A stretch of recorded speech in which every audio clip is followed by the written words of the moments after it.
Joseph Murphy তার বইতে বলেছেন, আমাদের অবচেতন মন হলো একটি মেমোরি ব্যাংক। আপনার জন্মের পর থেকে আজ পর্যন্ত আপনি যা দেখছেন, যা শুনছেন, যে ভয় পেয়েছেন, সব কিছু একটি কপি এখানে জমা আছে। এটি কোনো যুক্তি বোঝা না। আপনি একে যা দেবেন সে তাই সত্য বলে মেনে নেবে। সমুদ্রের ওপর ভাসমান বরফের পাহাড় বা আইসবার্গ দেখেছেন? ওপরে সামান্য 10% অংশ হলো সচেতন মন, আর পানির নিচে থাকা বিশাল 90% অবচেতন মন। অর্থাৎ আপনার আসল শক্তি কিন্তু পানির নিচেই লুকিয়ে আছে।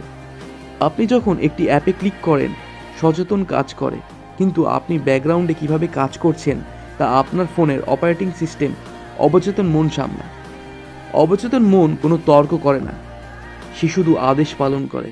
অবচেতন মনের সবচেয়ে অদ্ভুত গুণ হলো তারা কোনো নিজস্ব বিচার বুদ্ধি নেই। আপনার সচেতন মন হলো বিচারক, যে ঠিক ভুল বাছাই করে, কিন্তু অবচেতন মন হলো একজন নিঃস্বার্থ সৈনিক। আপনি যদি রসিকতা করেও নিজেকে বলেন, আমি তো খুব অলস বা আমার ভাগ্যটাই খারাপ, আপনার অবচেতন মন সত্য মনে করে, আদেশ হিসেবে গ্রহণ করে। সে কখনো পাল্টা তর্ক করে বলবে না যে না, তুমি তো পরিশ্রমী। সে আপনার জীবনে এমন সব পরিস্থিতি তৈরি করবে যাতে আপনি সত্যি অলস হয়ে পড়বেন। তাই নিজের সম্পর্কে নেতিবাচক কথা বলার আজই বন্ধ করুন, কারণ প্রতিটি কথাই তার কাছে একটি আদেশ। আপনার চিন্তাই আপনার ভবিষ্যৎ তৈরি করে। জোসেফ মার্ফির বই একটি মূল কথা হলো, আপনি যা বুনবেন তাই কাটবেন। আপনার বর্তমান জীবন হলো আপনার গত কয়েক বছরের চিন্তার ফসল।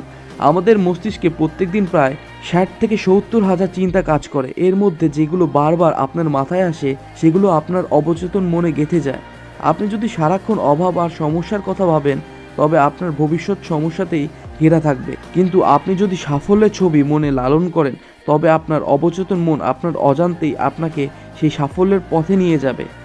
আমাদের মনের দুটি অংশ, একটি হলো সচেতন, যা দিয়ে আমরা চিন্তা করি বা সিদ্ধান্ত নিই, আর অন্যটি হলো অবচেতন, যা আমাদের অজান্তেই সবকিছু নিয়ন্ত্রণ করে।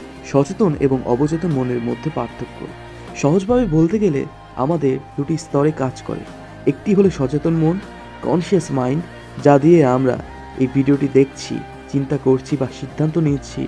আর অন্যটি হলো অবচেতন মন, সাবকনসিয়াস মাইন্ড, যা আমাদের শরীরের 95% কাজ নিয়ন্ত্রণ করে। জোসেফ মার্ফি তার বইতে বলেছেন, আমাদের অবচেতন মন হলো একটি মেমোরি ব্যাংক। আপনার জন্মের পর থেকে আজ পর্যন্ত আপনি যা দেখছেন, যা শুনছেন, যে ভয় পেয়েছেন, কপি এখানে জমা আছে। এটি কোনো যুক্তি বোঝা না।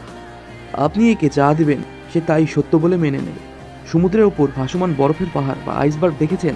ওপরে সামান্য 10% অংশ হলো সচেতন মন, আর পানির নিচে থাকা বিশাল 90% অবচেতন মন। অর্থাৎ আপনার আসল শক্তি কিন্তু পানির নিচেই লুকিয়ে আছে।